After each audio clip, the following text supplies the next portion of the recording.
Okay, so good evening once again, everybody.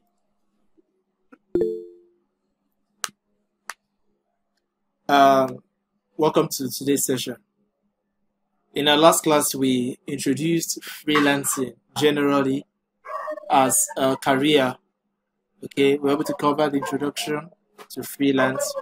We saw what freelance is, and we saw the advantages and disadvantages of freelancing. We also looked at the various skills that we can, start with as a freelancer. On top of that, we introduce ourselves into the various ways that we can actually begin to learn, especially for some of us who claim we do not have a skill, right? We're able to introduce us to different online learning platforms where we can begin to learn a skill, okay, so that we can equip ourselves and after learning the skill, hopefully for some platforms, get certified on those skills. All right. So having covered all that, today I want to quickly look at the basic tools to kickstart our freelance journey. All right.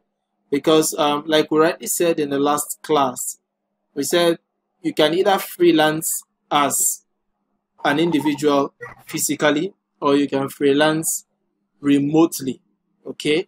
And we said that the most common type of freelancing is a remote freelancing. And if we must freelance remotely, it means that we would need some kind of skills to communicate. Okay, to communicate either with our client or to communicate with our team members. Please, if your microphone is turned on, kindly turn it off. Mute your microphone so that we can hear only one voice. Thank you. All right, so today, like I said, we're looking at some basic tools that will help us, especially when we begin to freelance remotely. All right, so on the screen, you can see where it's written that there are 1,000,001 jobs available for anyone who desires to become a freelancer, okay? However, having a skill to attend to the job is of essence. In this training, we shall introduce us to some communication, collaboration, and customer relationship management tools, otherwise known as CRM, okay? Let us familiarize ourselves with this term, CRM. I can still hear some echoes at the background. Edit Treasure, please mute your microphone. If I hear another echo from anybody, I will kick you out of the training because your echo is distracting the recording. Please mute your microphone. Thank you.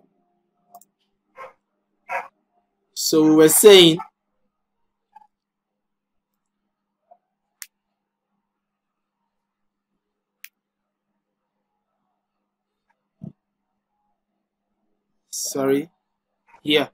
So we said that in this training, we shall introduce us to some communication, collaboration, and customer relationship management tools that can set us up as a virtual assistant or a customer service representative and generally help us as a freelancer, okay?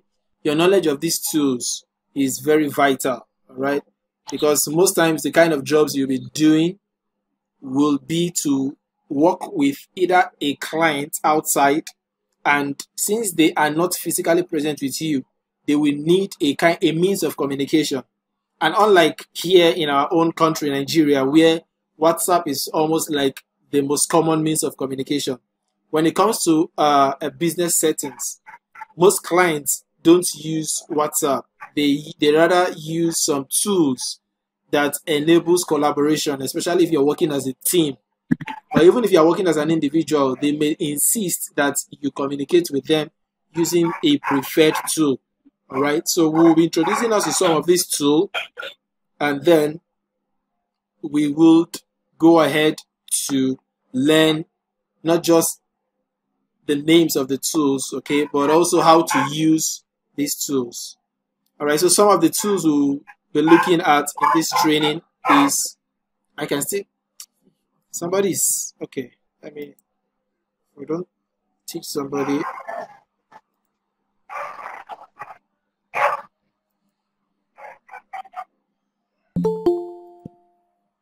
Is Edith in this room? Edith, are you present in this training?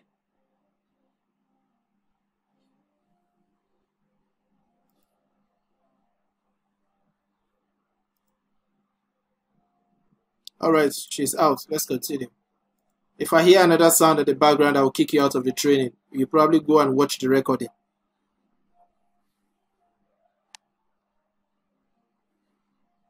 So we'll introduce us to Google Suite, otherwise known as Workspace, Google Workspace. We'll also look at Slack. We'll consider Trello. We'll also look at Zoom, all right? And then time may not permit us, okay? But I will send in some videos if we are not able to cover these other ones. Zendesk, HubSpot, Asana, Monday.com, Intercom, and Zapier, all right? So the ones I just mentioned are the CRM tools, the customer relationship management tools, all right? Google Suites and Google Workspace could serve as communication and collaboration tools. Slack is a collaboration tool and a communication tool as well. Trello is more of a project management tool, all right? But it could also be used as a collaboration tool. Zoom is a communication tool, all right? And then this other part, the Zendesk, HubSpot, Asana, Monday.com, Intercom, Zapier, all of them are CRM tools, all right?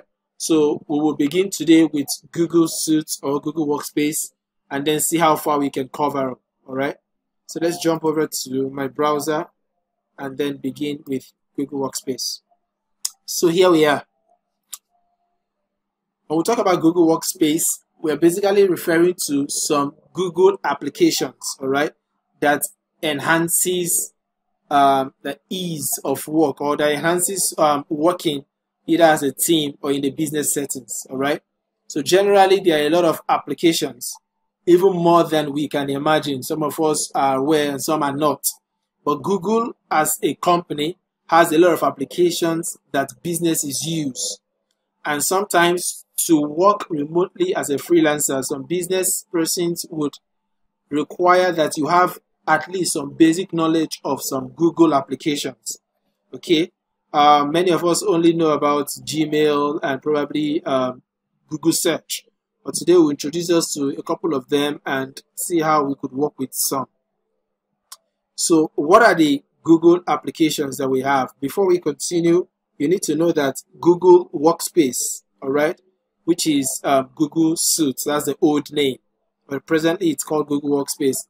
Like I said, it's a set of applications that is used by enterprises, businesses, organizations, and what have you, to make work easier between colleagues and between employees and employers, all right? And that implies that for you to have a full access to most of the applications included in Google Workspace, you will need to buy your subscription. And so if you check out the pricing here, you'll see what it takes to actually have a Google Workspace account, all right? So for the business starter, if you are just a small business person, you could go with a $6 account. If you want to go for the business standard, you can see the features available: custom and secure business email, 100 participant video meetings, that is for Google Meet, okay, 30 gigabyte cloud storage per user, all right, security and management controls, standard support, and so on and so forth. So the more you are willing to subscribe, okay, the more access you get to the features involved here. So at your own free time, you could play around this to see exactly what it entails. But we won't be looking at all those for now. What we want to concentrate on is to first introduce us to some Google applications that exist, and then we'll touch on a couple of them that would aid our journey as a freelancer. All right, so some Google applications that we may need to know about. Let me bring them all out. Go google.com. If you are using Chrome, once you open your Chrome, the interface will look like this. Okay, but for myself, I'm using Generate browser. Okay, so for Chrome, once you are on this interface, click on this 9 dots. You can see me hovering my mouse around it where it has Google Apps.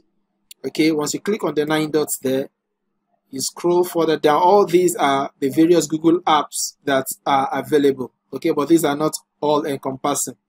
We have the Google search, which many of us are common to or familiar with, which is this. This is the Google search. We have Google My Business. Okay, this particular app is a skill on its own. All right. In fact, I happen to be working with a client, an international client, whereby my job is just to manage his account and his YouTube account for him. Okay, it's a business, and these are just the two things I manage for them, and he pays me.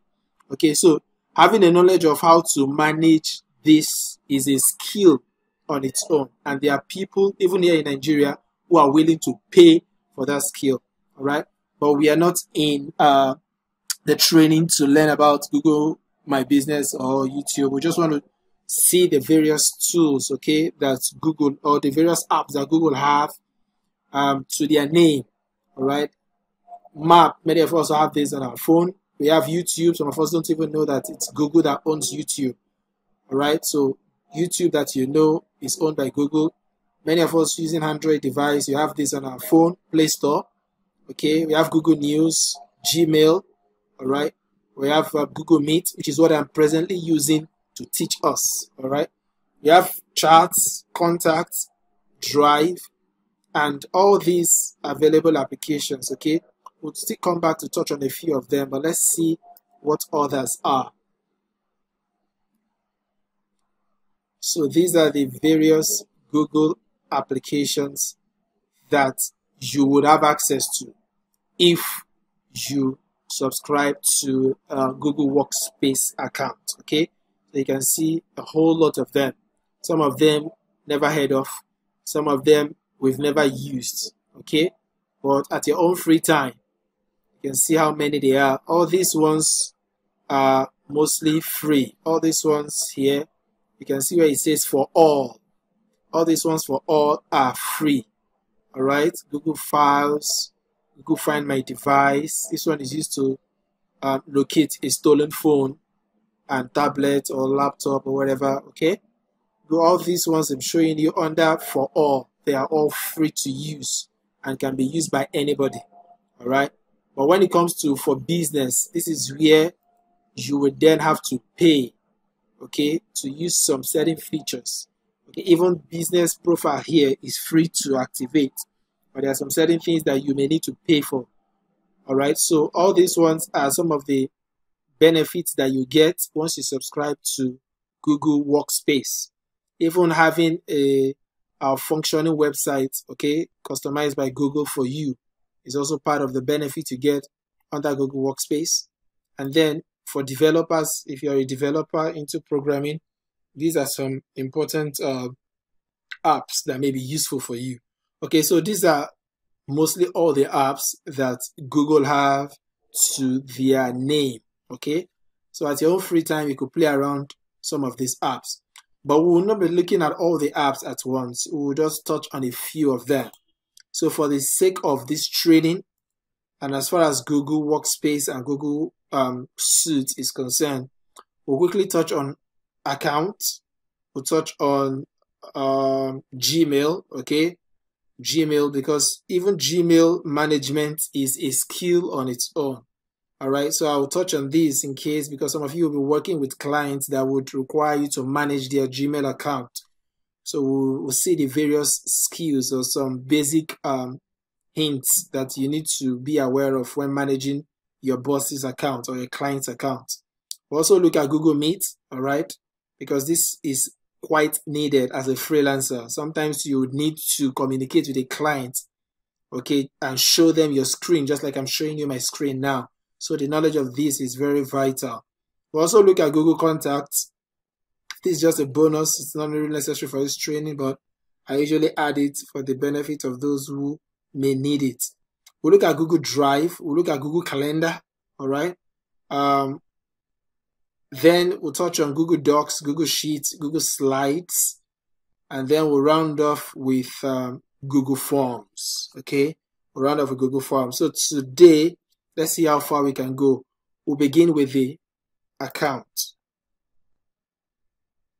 So once you sign up on Google, okay, once you sign up for a Google account, it means you're signing up for what is called a Gmail account. And what is a Gmail account? This is a Gmail.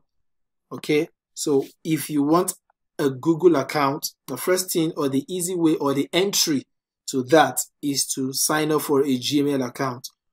Once you have a Gmail account, you would have access to all the tools, okay, that Google has for all right, for all, not for business, not for developers, but for all. And once you have created a Gmail account, then to manage your Google account, because the Gmail account gives you access to Google accounts, all right? So to manage your Google account, you click on account and then it brings you over here. So this is basically where you get to manage everything that concerns your Google account. Anybody that has access to this account basically has access to everything connected to your Gmail and your Google account generally. So we'll be looking at some vital things. At the home settings here, you can see here, we can see your picture if you have any.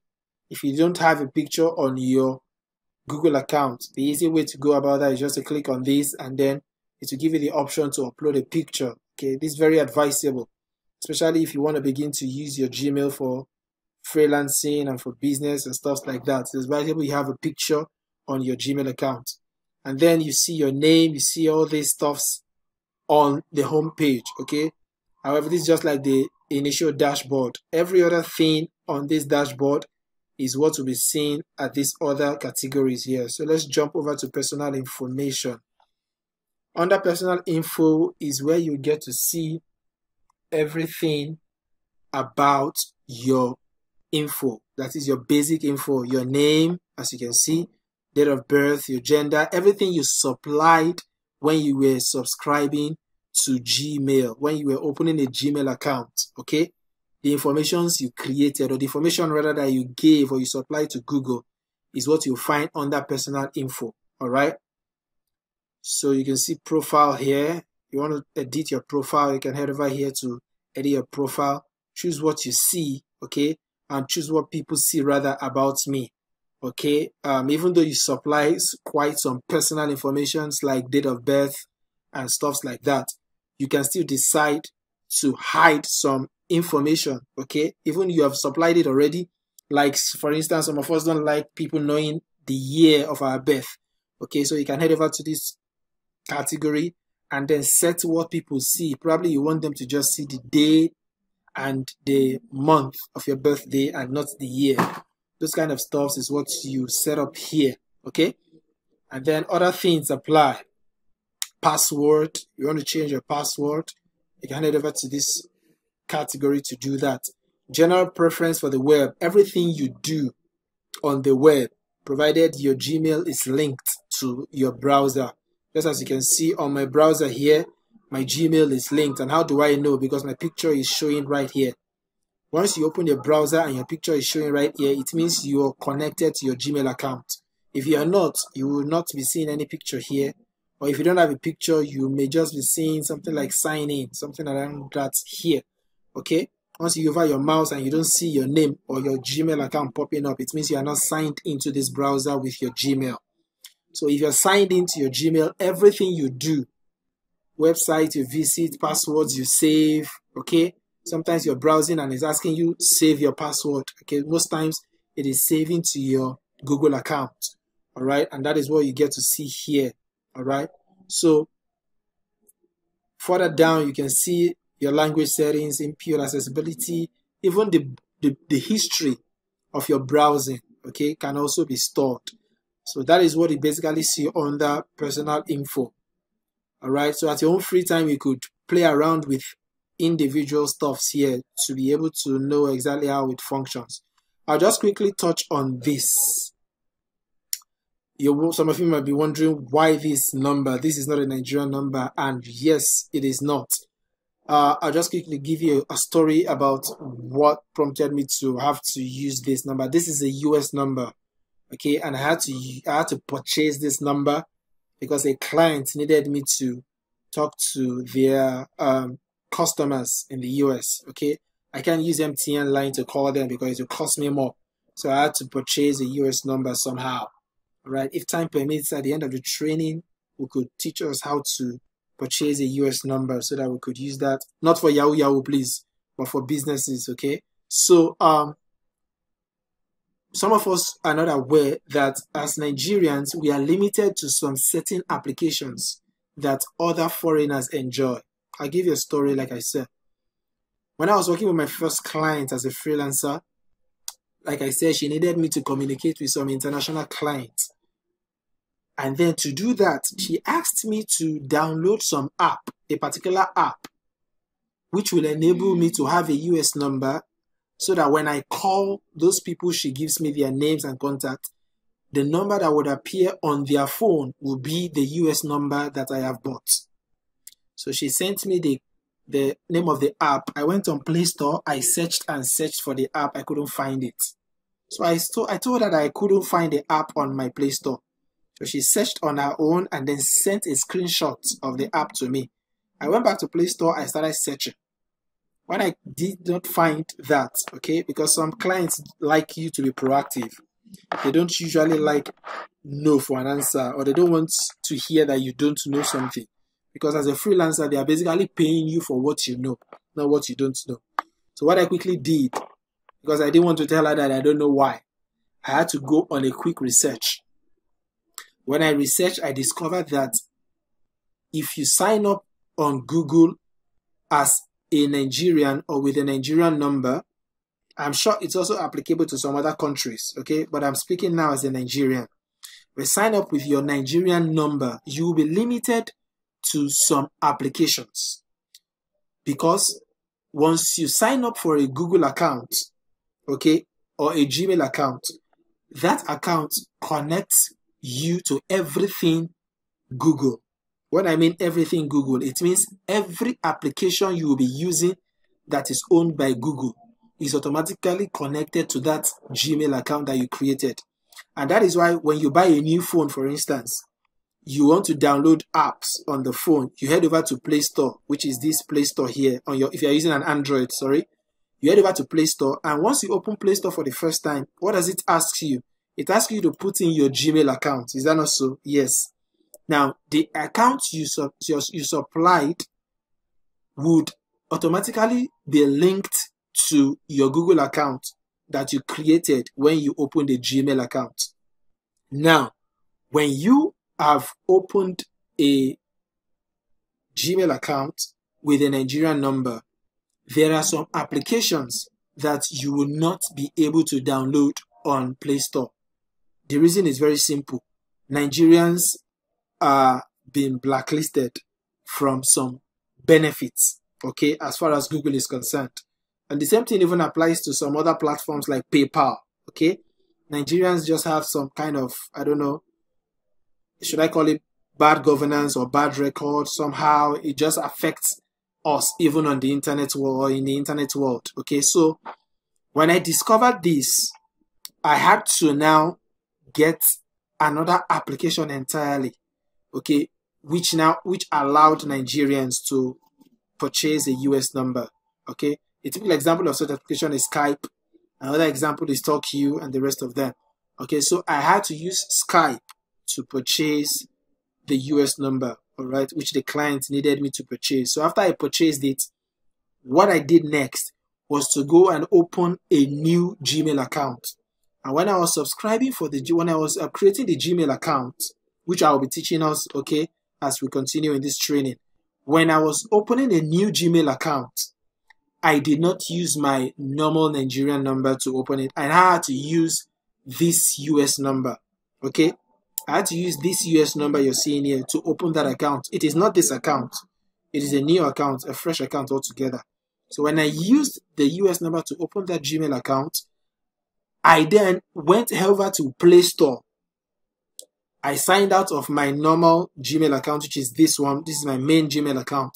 And then I signed in with a new Gmail account that I just created as of then. The new Gmail account I had created. As soon as I signed into the new Gmail account I created, I went ahead to search for that same application that I couldn't find on Play Store. Lo and behold, the application came up. And it was from then I came to understand that whatever country that you choose, as your country of residence when you were signing up your Gmail account can limit you to a great extent to some Google applications that you can use. Okay, and so you want to keep that in mind in case you're searching for some apps and you can't find those apps. Just know that, or the first thing you should suspect when you're troubleshooting is that probably your country is not allowed to view. The same thing even applies to YouTube. Okay, sometimes you're trying to view a video on YouTube and you get a notification that the video is not available in your country or in your region or something like that. It all boils down to the fact that you are using a Nigerian Google account. Okay, and that also applies to some other stuffs like that. You just need to bear that in mind in case your client asks you to get something and probably it has to do with Google account and you somehow could not find it, and your client is telling you that he can find it on his own end. Why are you not seeing it? These are some of the tips that you need to bear in mind. All right, so that is that for that. That's just on the side.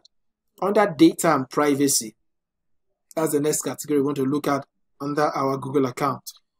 Data and privacy, this is where you get to check up if there is any problem, okay, with your account, all right? And if there are any data that you have supplied to Google, all right, like websites that you have visited, okay, things that you have saved on your Google Maps, okay, places that you have been to, everything stores up under your data, all right, and privacy.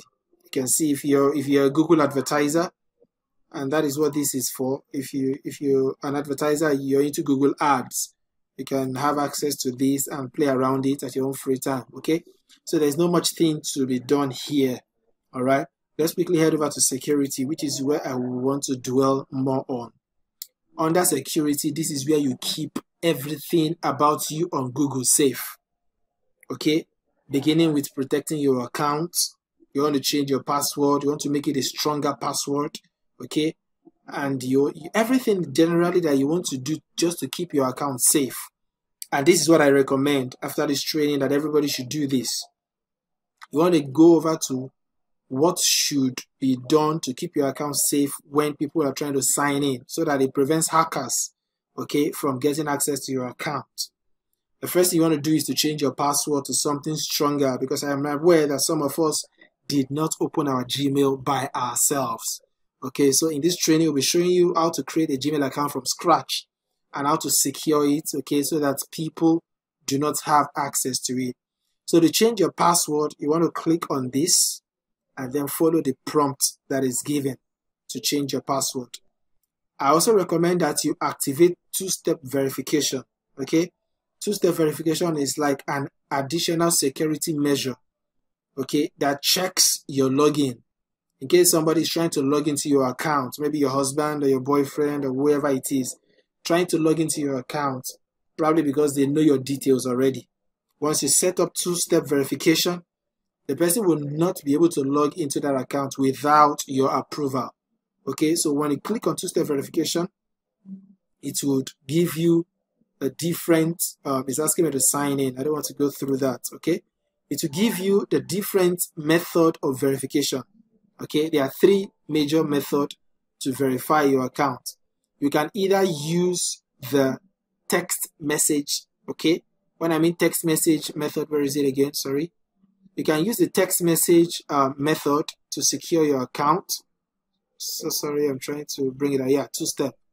You can either use text message method. Once you click on it, it's very easy. Once you click on it, it just gives you a procedure to follow. Even a primary 6 students can do it. All right, so either you use the text message method. Once you use the text message method, it will ask you to verify your phone number. Once you verify your phone number, it will send a code to your number, and when the code is supplied to your number, it will ask you to input the code into your space. There is a space that will be given to you as you go along in the process. It will ask you to put in the code into the box that is available for you.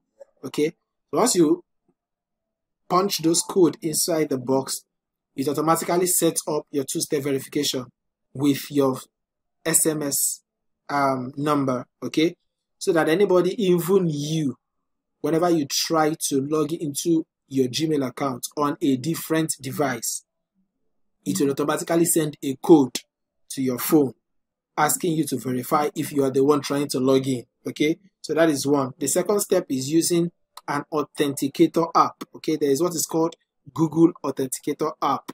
All right, that is like a higher security measure, but that Google Authenticator app is a little tech inclined. Okay, not so tech inclined, but a little tech. You need a little knowledge of tech to be able to find your way around that. So what I just recommend is use the SMS method. Okay, but then also make sure that you set up what is called a recovery mail. All right, I'll go back to data and privacy. I think that's what we found that previously. Sorry, not data and privacy. There's what is called a recovery mail. Okay, because sometimes many of us stick to just text message two-step verification, and as you can see in our present day Nigeria, once you lose your phone, your SIM card goes with it. Retrieving it can be very difficult. So you want to make sure that while you're using text message to secure your account, you also have a recovery email set up, so that if for any reason you cannot use text message to get access to your account, you can always use your recovery email. Okay, you can also use a recovery phone number, all right, and then a security question to set up an alternative way that you could be verified. Okay, so that if you miss or you lose one method, you could use other method.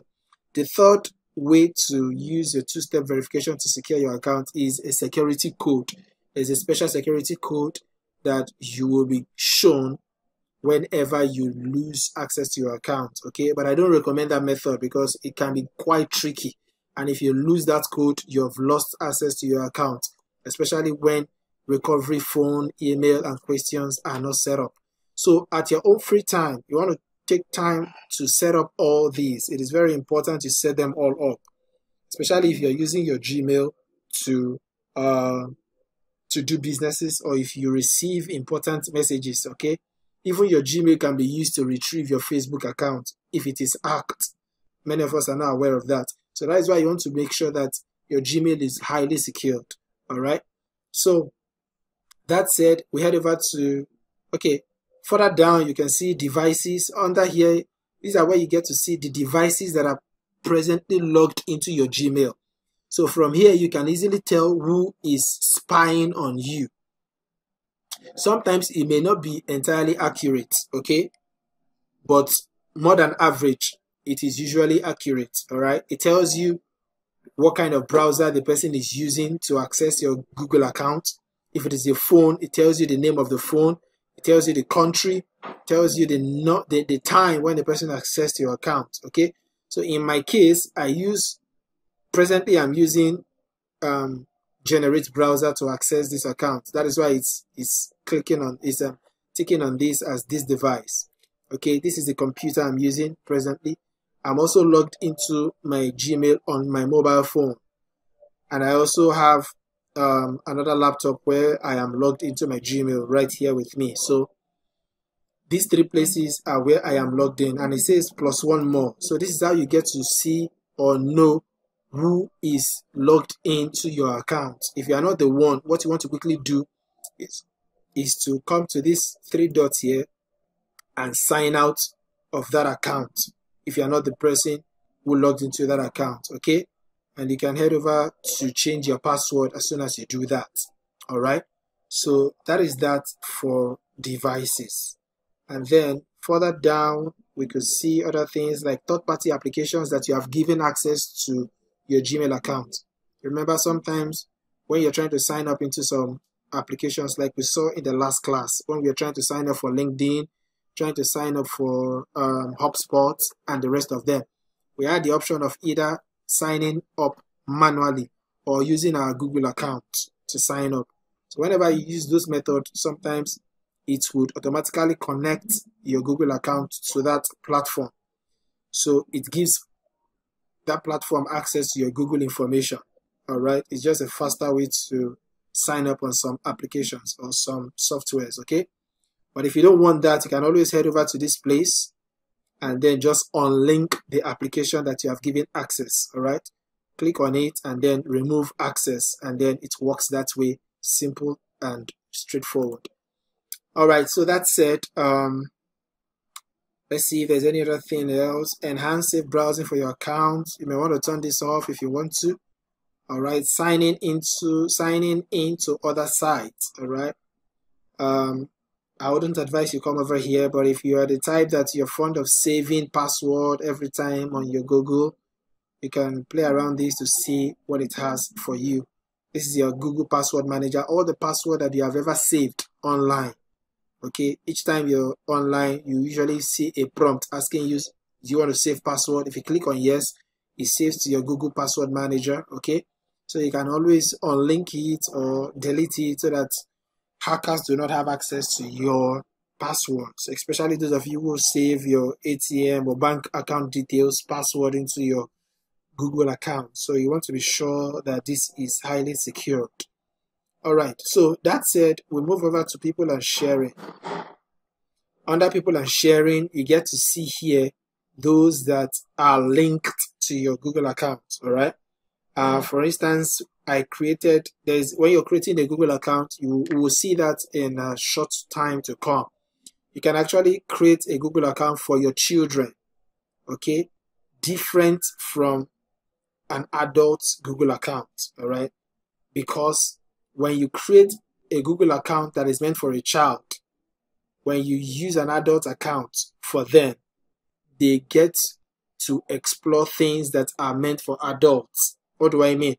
If you create, for instance, a Google account, when we get to Gmail account creation, you will see that. But let me just explain it right here so that we don't waste our time when we get over there. When you create a Gmail account that is supposed to be for a child, all right, and you ignore creating a child's Gmail account and you went ahead to create an adult's Gmail account, what this means is that if that child logs into YouTube, they might end up seeing things that are meant for people that are not their age.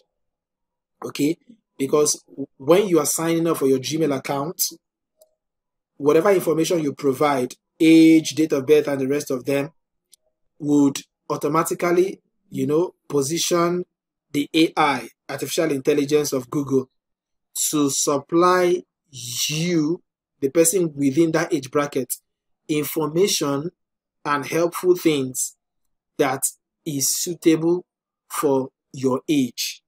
So once you open a Gmail account, for instance, for somebody who is 12 years, and you ignored opening a 12-year-old Gmail account for them, and went ahead to open an 18-year-old Gmail account for a 12-year-old kid, all right? If that person heads over to YouTube, for instance, YouTube automatically, because YouTube is a Google product, YouTube automatically sees that 12-year-old child as an 18-year-old child, such that if that 12-year-old child heads over to YouTube to go and watch adult content like pornography and the rest of them, they might end up seeing it there, okay? And other adult movies that are meant for 18 plus, okay? But if you had created a Gmail account that is meant for a child, for them, people of their age, Google will automatically restrict what they watch, even without your presence, okay? So these are ways that we can actually get to secure the future of our kids, all right? So when you're creating an account for a child, you would be asked to link that child's account to your own account, okay?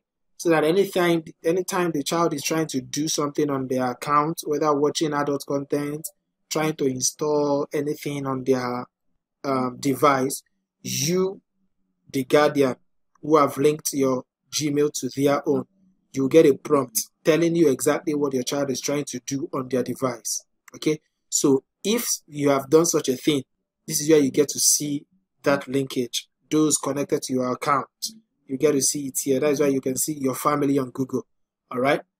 Other things, contacts, okay? We'll touch on contacts very briefly as we proceed. If you have saved your contact, your phone contact on your Google account, you'll see all of them here, all right? Blocked contact and the rest, everything concerning your contact is usually shown under people and sharing. Location sharing, if you're an ardent user of Google Maps, this is where you find more vital features, okay? And then, because of time, I'll just recommend that At your own free time, you play around other things that you can see here, just to acquaint yourself with what you're seeing, especially if you're seeing it for the first time. Lastly, payment and subscription. Okay, if you have ever bought anything on Google with your ATM card, and then you were prompted at any point in time to save the details of your card, Google will automatically capture that card here. And if you have purchased anything via Google, you will see this was me purchasing that US number I just spoke to you guys about. This was when I purchased it with my Google, with my ATM card. All right, and it's telling me that I think it says it's due or something like that. Okay, so this is basically how it was purchased, and it will save the history of my purchase. In case you have a problem with Google, you can always refer back to it. All right, so anything concerning payment, subscription, provided you did it with your Google account, you can always find such information here. Account storage, this is linked to your Google Drive. We'll touch on this much later. All right, so this is basically everything we need to know about Google account. All right, so we already know about Google search. We use it almost every day. Let's head over to Gmail.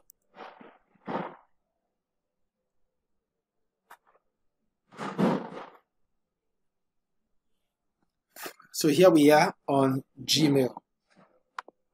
I believe the reason why everybody present in this training is watching me live is because you have a Gmail account. If you don't have a Gmail account, you won't even have access to this training in the first place. So once you open your Gmail, whether on your phone or on your PC, and presently on a PC, this is what you get to see, this interface. Okay, at the right hand side here are the various categories that controls, at the left hand side here are the categories that controls the right hand side here. Okay, so the left hand side here, what you get to see, the first thing you get to see is the Google symbol here. Okay, your Gmail symbol. You clicking on this will just refresh this page and bring you back here. All right, so you want to compose a message, you click on compose, and it's as simple as that. All right, the tools section, you put in the email of the person you want to send a message to. The subject section, you put in the subject, what is the title of your mail, and then here is the body where you type your letter or whatever you want to send.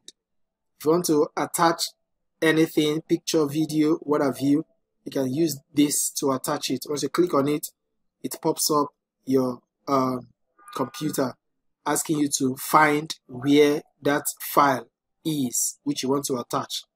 So when you want to attach anything, just click on it and then open. It will automatically attach itself to the letter or whatever it is that you're typing. Okay, other things here, you could play around them at your own free time. Once you're done, you send.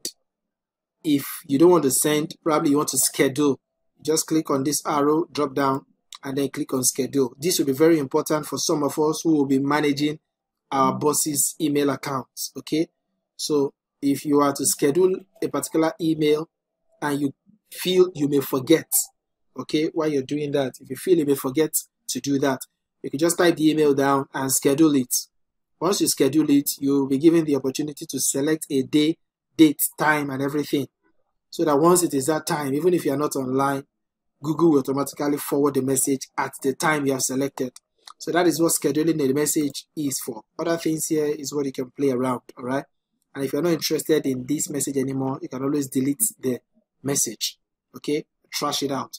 If for any reason you start out a message and you don't complete it and probably your computer shuts down, or probably you attended to something else and forgot about the message will automatically be saved as what is called drafts, okay?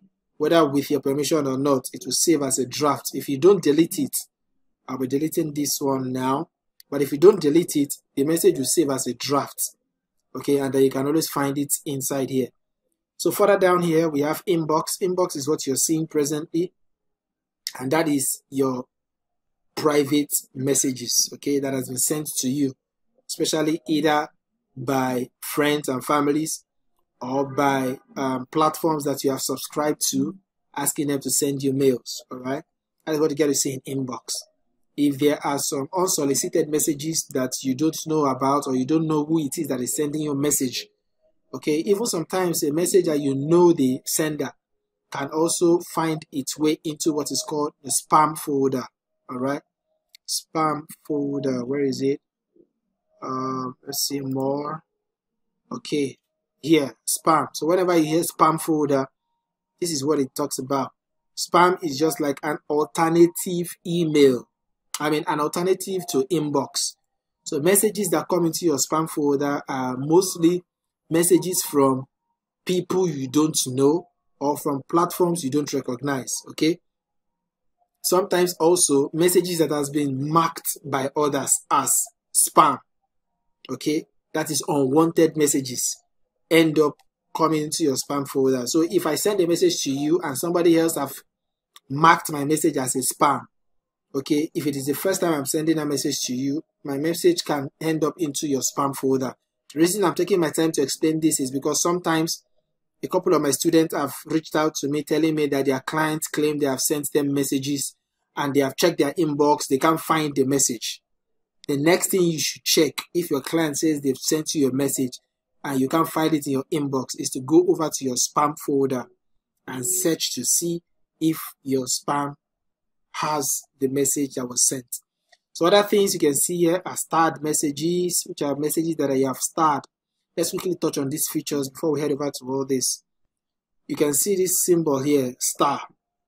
Okay, so starring a message is just to tell the AI that this message is very important to you. The same thing with label here. If you tick on this, these two most times almost perform interchangeably the same function. Okay, so starring or labeling a message will basically make it seem to you that it is very important and you want to always receive it in your inbox whenever the sender sends you the message. Okay, so if I start any message here, it will automatically be listed under starred message. All right, this is labeling. Okay, if I, as you can see, while I'm hovering my mouse, you can see these things popping up here. This is simply to archive a message. It is different from deleting a message. If you delete a message, it goes straight into trash. Trash is like a dustbin. Okay, any message you delete goes into your trash, and after some selected days or months, it will be automatically deleted permanently. You can't have access to it again. But messages that you archive, you can always call it up again. That is the difference between archiving a message and trashing a message. We also have trashed message. You can see delete. So any message you delete here automatically ends up in trash. This is to mark as read. If there is any new message coming in, say for instance, this message you're seeing here, this is a new message, I have not read it. If you hover your mouse over it and you come over here, you will see an option saying mark as read. You see that? So it means if I don't want to open this message, probably I already know who sent it and what the person has sent. I don't want to bother opening it. I can just head over to this place and click on mark as read. So it would appear as if I have read the message. The same thing applies to the opposite.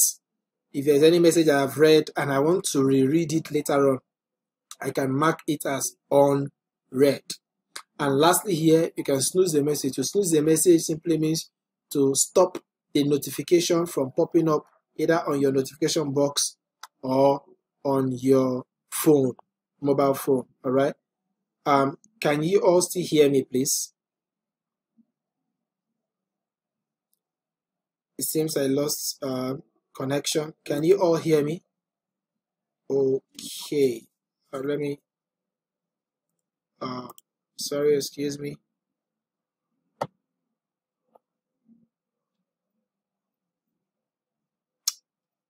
Can you all hear me? I need a response.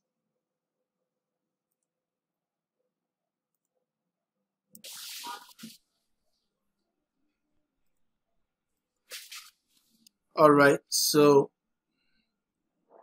having said all that, we said snooze is simply to pause a message notification from coming in, okay, at any point in time. And any message you snooze will automatically head over to the snooze category.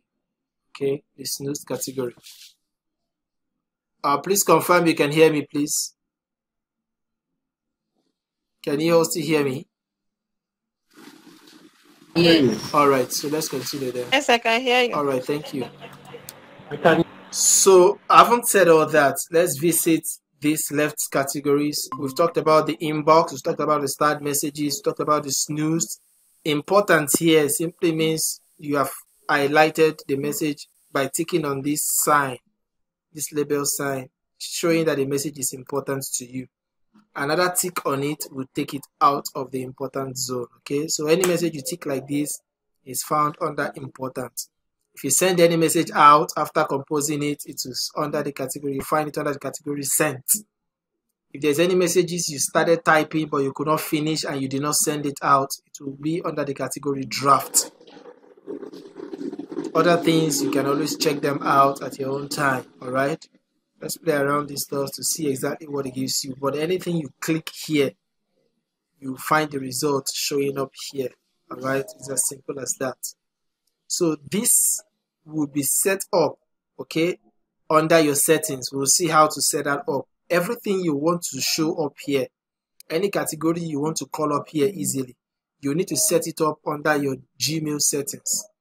Okay, pending just a preference situation, how you want to have easy access is what is called, another thing called quick access. Okay, your quick access settings is what you set up here so that you can easily get to them without necessarily having to go to settings to bring them all up again.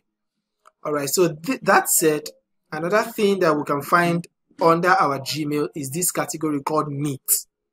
We will deal with this in details when we talk about this application called Google Meet. All right, the Google Meet here is the same function that this serves. It is all used for meeting, and that's what I'm using to present to you. All right, so when we get to that part, we'll talk about this in details. But for now, just know that you can start up a Google meeting directly from your Gmail account. And how to do that is simply by using any of these options here. The next one is Hangout. Okay, Hangout is a chat option for Gmail account. Just like you have your WhatsApp, Instagram messages, Facebook Messenger, and the rest of them. WhatsApp for Facebook, or for Meta. Facebook Messenger for Facebook, Instagram Direct for Instagram. The same thing applies. Hangout is for Google. Okay, so it is basically used for chatting. You could be online and you see those who are available online. And anybody available online, you can see me scrolling through people I have contacted via Hangout. All right. So if any of them is available online, you see the green icon showing here that the person is available to chat. All right. If the person is not available, you see that there will be nothing showing green on their picture or on their avatar. So that's how you basically use Hangout to chat up people. All right. So that said, other things at the top here, this is basically according to the settings, which we'll be seeing very quickly. Primary here means messages that you have considered to be top in priority. Okay, any messages of top priority comes under primary. Socials, any message coming from social media, Facebook, Instagram, LinkedIn, and the rest of them, that is what you see under social. You can see YouTube and the rest of it.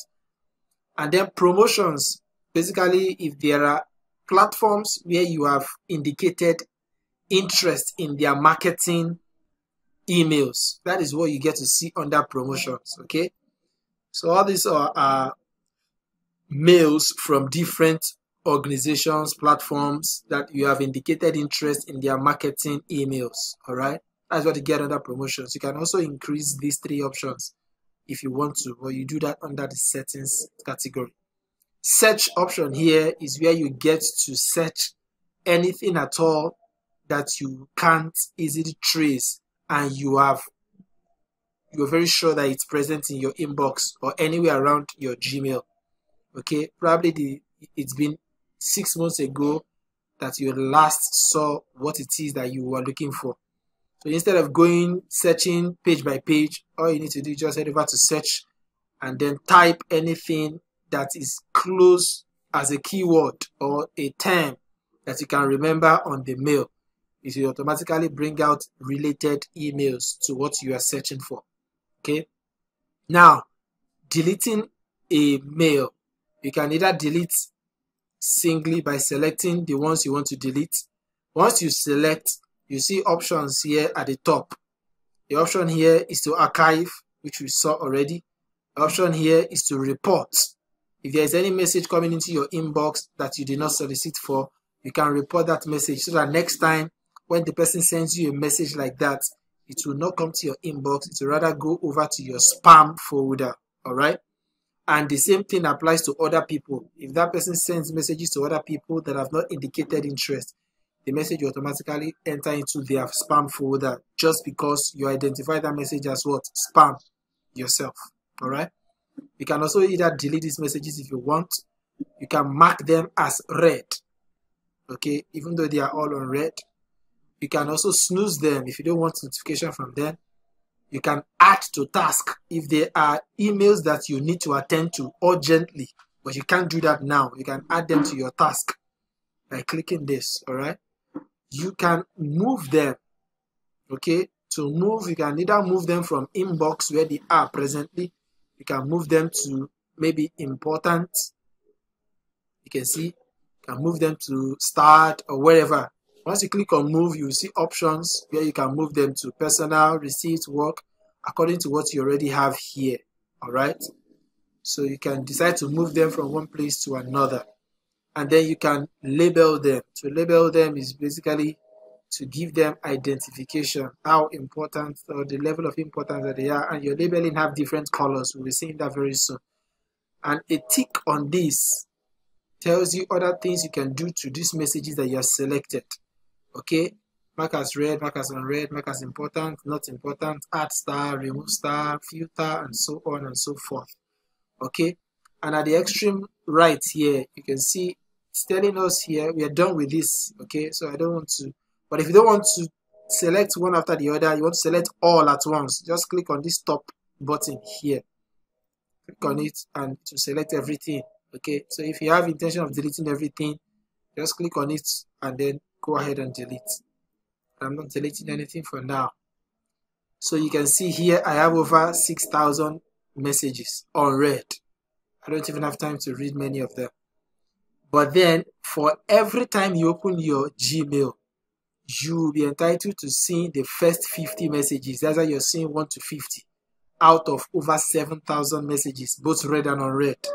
So the first page will always have only 50 messages. Okay.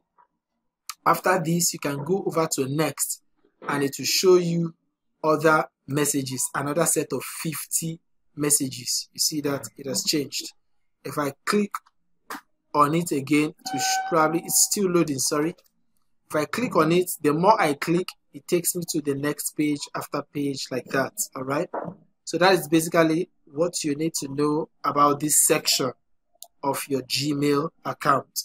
Are we still together, please?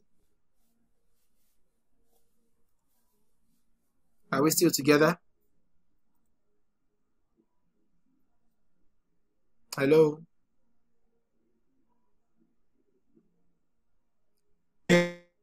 Are we still together?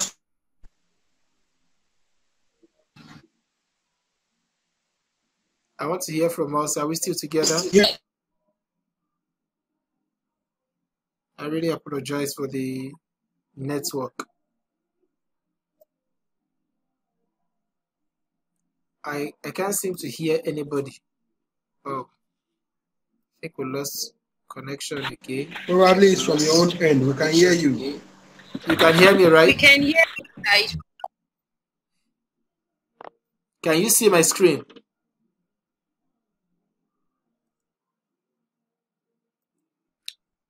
Haven't touched on all these. Want to quickly see the major part of Gmail, which is settings. Once you head over to this part, click on settings, click on see all settings.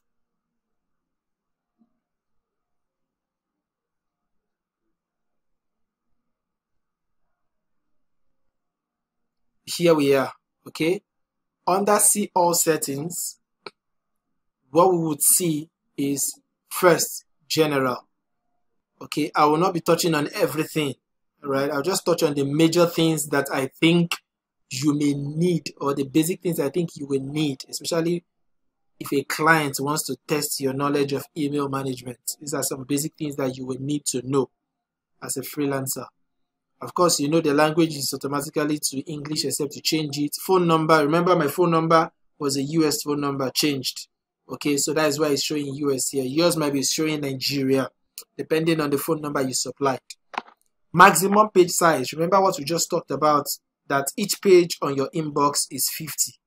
So if you want to reduce it, you can click on this and reduce the size or increase it to 100. But if you increase it to 100, it means the font will be very tiny.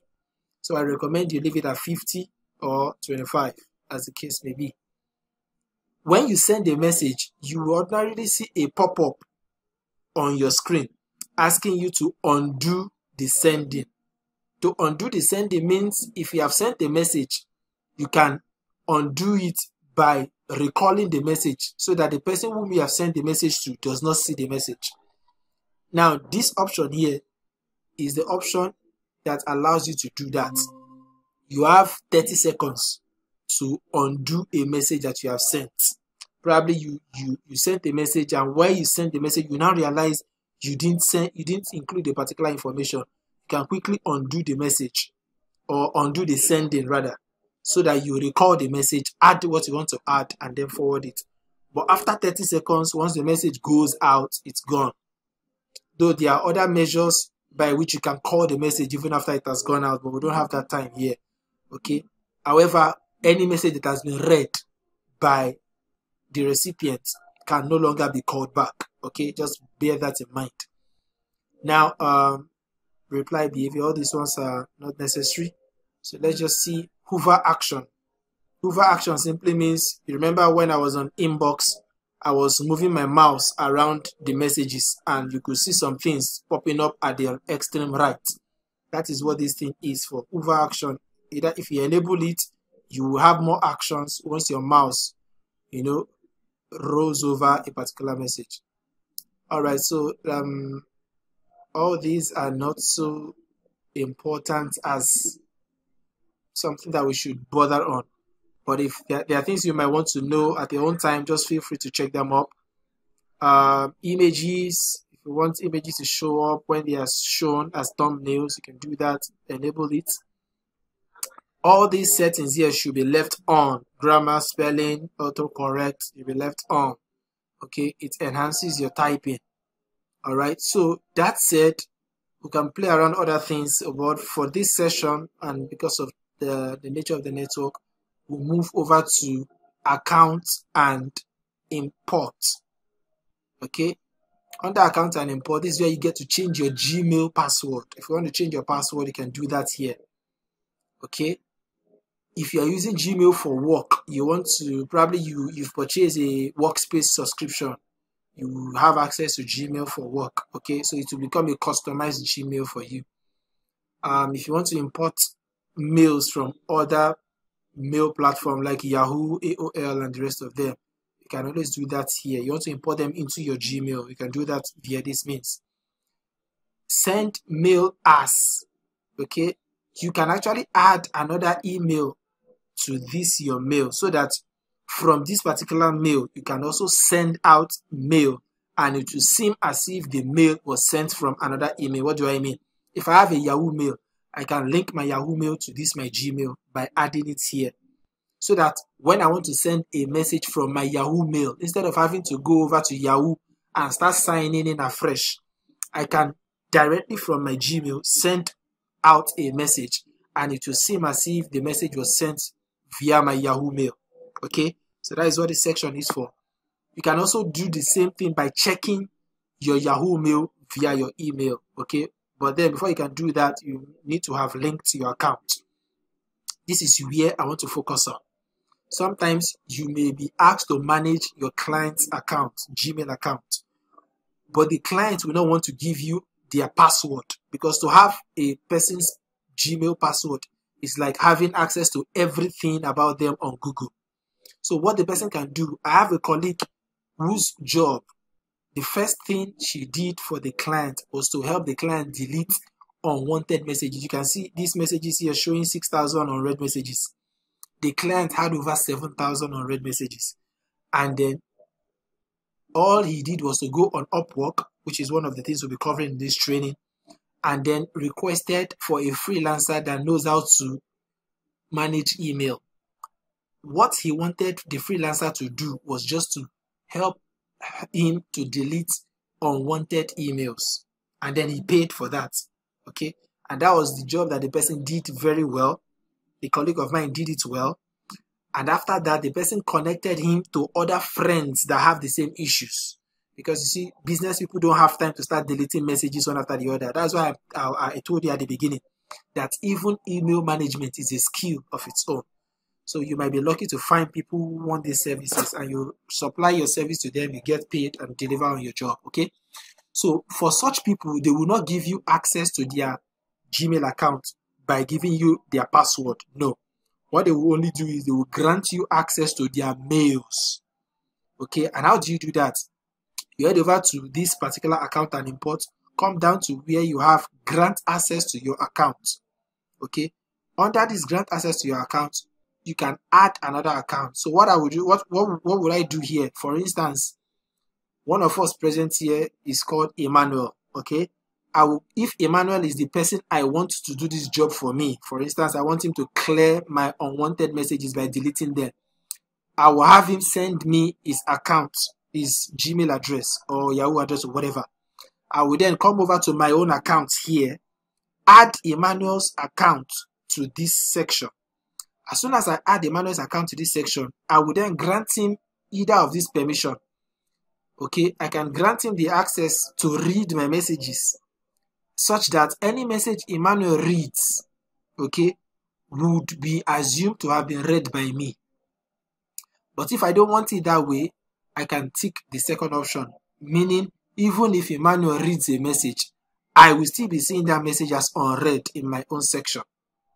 Another thing I can do is, can Emmanuel send messages on my behalf? For instance, I go on vacation and I give Emmanuel access to my account. Should it be that anytime Emmanuel sends a message on my behalf using my account, should Emmanuel's name appear as the sender, or should my own Gmail address, the owner of the address now, should it be my Gmail that should appear as the sender? This is where you get to set that up. Okay, so you can set up the mark as read settings or sender's information. So this is basically how you get or you grant access to other people without necessarily giving them your password, okay, to do or work on your email for you. All right, so that is basically that. Here, this has to do with your Google Drive. We'll talk about that in details when we'll talk about Google Drive. But what you need to know is, the more mails you receive, the more your drive is loading up. And for the free version of Google, you are entitled to just 15 gigabytes of drive. So once this is filled up, you want to either delete things in your drive or delete your mails to empty space, or you can buy more size or more drives to increase this size. All right. So like I said, because of time, I will just want to stop here. You can check up other things. You can see labels at your own free time. You can go over this. It's not so difficult. Inbox is where you set up all this stuff. What do you want to see? Remember when we clicked on inbox, we saw primary, social, and promotion. So these are the three things we saw at the top here. That is why the reason why you're seeing them is because we ticked them here. If I include these two now and I save it, it would automatically change to 5. Whenever I go back to my inbox, I will see primary, social, promotion, and so on and so forth. And if I want to see all of them as one, I'll just untick this and all I'll be seeing is primary. Okay, but I would like to leave it the way it is. Start message. Should start message be included? Should you include start in primary? In other words, when you start a message, should they automatically be listed as a primary message? If you want that, you can choose that here. Bonding in promotion, enabling. just read through these things and then see how you want to design the setup of your Gmail. Okay, is an individual's choice. Anyhow you want your Gmail to look, you want to give your Gmail the feel that you desire, just head over to your settings and play around it and set it up.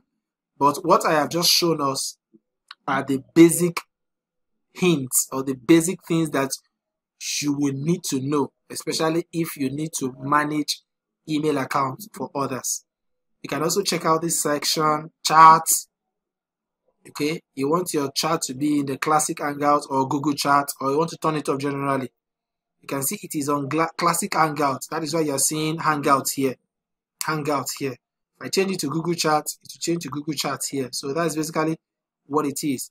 Chat position should be left side of the inbox. This is the inbox. It's on the left side. That is why it is here. So Meet, show the Meet section in the main menu. This is the main menu section, and you can see Meet is showing here. If I don't want that, I can hide it. So this is basically how you play around your settings. Whatever you need to show up, just enable it and it will come up. If you don't want it, hide it and it goes off. All right. So at your own free time, again, like I said, play around these things and then let it sink. Lastly, all these ones are other Google applications that have been linked to your Gmail, just like Meet was linked to your Gmail. Google Calendar was linked, okay? So that if you want to call up your calendar without necessarily having to go over to this 9 dots, clicking on calendar, this and that, you can just quickly click on calendar and it will take you immediately to your calendar, all right? So if you want to add more Google products, which you already have here, to your Gmail so that you can easily navigate through them, you head over to this section and click on Get Add-ons, okay? As soon as you do that, it would attach other applications on this edge. This is Keep. This is like a journal, a diary owned by Google. In case you like writing every now and then, you can always use journal in place of your writing material, okay? You can also download it on your phone, all right, so that you can be using it to keep notes for yourself. Task. This is Contact, all right? So probably from tomorrow, we'll also revisit other things. But for today, all right, and because of time and the nature of the network, I would like to stop here for now. So let me take some questions before we eventually call it a night. Are there any questions for me? If there are none, then we will just seal it up.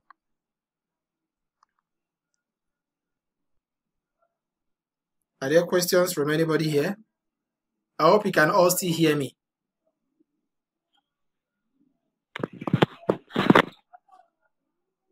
Hello?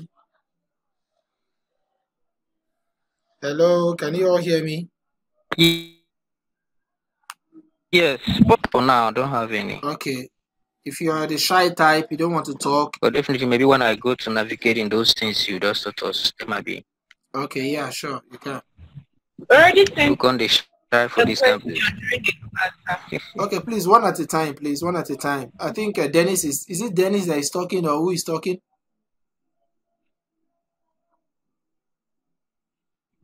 Sent a question during the class. There's something you explained. Okay. So I sent a question. You can check your income message. You see the question there. I just didn't want to distract the Income what? I didn't get that. Income what? Income what, please?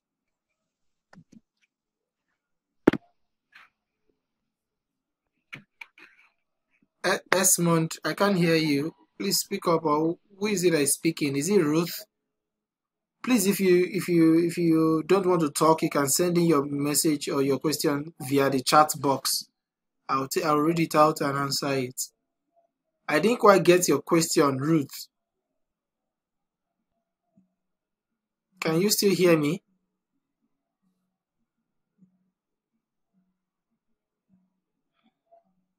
I can hear you. I was saying I already sent the question. You can check the income messages. I already sent it. Can you hear me? This is the income messages. I can't find any question here. Can you resend the question, please?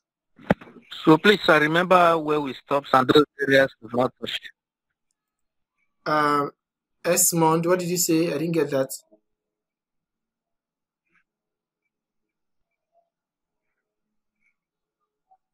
Hello?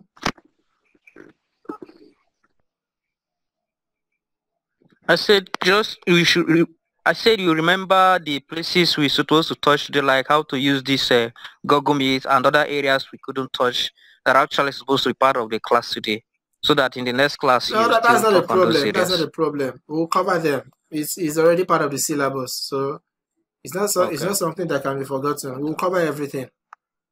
It's just because of the network fluctuation that I'm calling it off this night, so that we can hear ourselves and flow easily. So let me have your questions All right. so that I can answer them before we end the session. Ruth, I'm still waiting for you. You can see I can't find any question in the in-call messages. So if you can retype it or probably send it to the WhatsApp group, and then we'll take it off from there.